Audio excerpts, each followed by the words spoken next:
প্রিয় শিক্ষার্থী বন্ধুরা, আজকে তোমাদের একটা অঙ্ক অনেক সুন্দরভাবে দেখানোর চেষ্টা করব।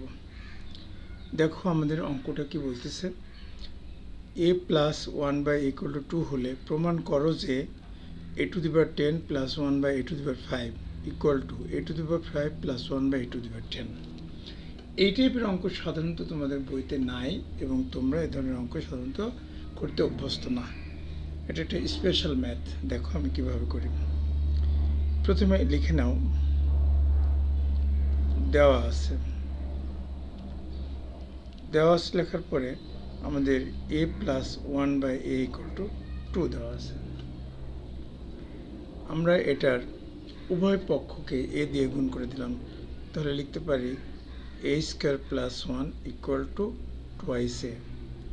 আমি এখানে বললাম a দ্বারা গুণ। এখন এই জিনিসটাকে আমরা সবগুলোকে এক পাশে নিয়ে আসো, a² - 2a + 1 = 0। এটাকে আমরা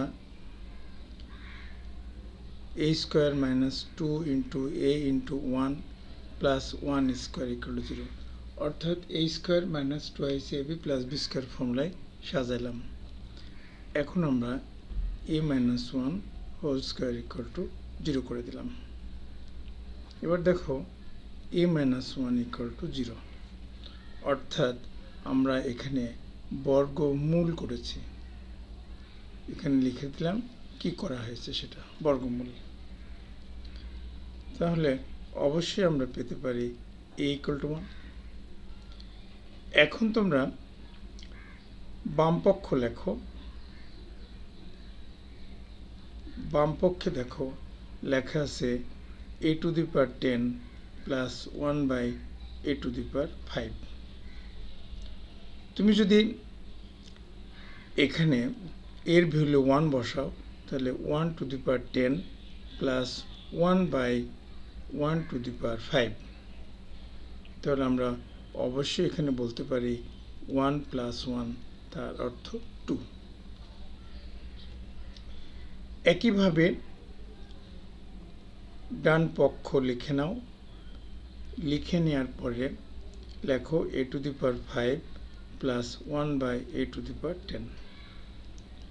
তাহলে এখানে এর ভ্যালুটা বসিয়ে দাও, সেটা হবে 1⁵ + 1/1⁵10। তাহলে এখানেও 1 + 1 = 2। তাহলে দেখো যে আমরা দুই পক্ষেই 2 পেয়েছি। তাহলে এখন বলতে পারি, সুতরাং বাম পক্ষ = ডান পক্ষ। অবশ্যই আমরা বলতে পারি প্রমাণিত। দেখো অঙ্কটা কত সুন্দরভাবে তোমাদেরকে উপস্থাপন করলাম। আশা করি সবাই অঙ্কটা বুঝতে পেরেছো।